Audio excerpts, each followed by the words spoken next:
ГСП онлайн. Городские новости сейчас. Вторник, 12:00. Городской дворец культуры. На сцене труппа детского театра. Артисты выступают и в народном драматическом. Сегодня они презентуют для своего юного зрителя постановку «Я вас люблю, Ромашка».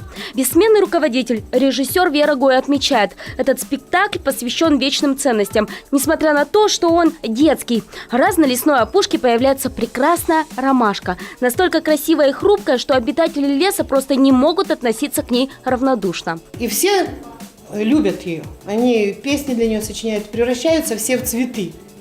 Вот. Но лось решил забрать эту ромашку, посадить ее в вазу, и чтобы она украшала его дом.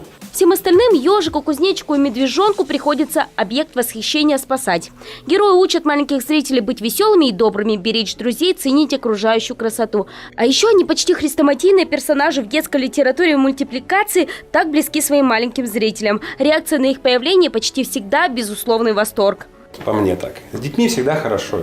И получаешь от них приятный заряд для себя. Как бы радуешься сам вместе с ними. Но центральное место в этом спектакле отведено символу окружающей природы – прекрасной ромашке. Роль, к слову, исполнила не актриса театра, а молодая балерина. Это было достаточно сложно для меня, потому что я танцую почти 12 лет, а тут мне сказали, ну, ты давай там ромашку поиграй.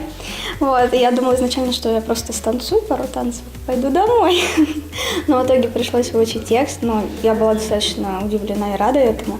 И к восторгу зрителей Дарье удалось воплотить задумку на сцене. Она действительно показала, как может быть прекрасна и одновременно хрупка красота окружающего нас мира.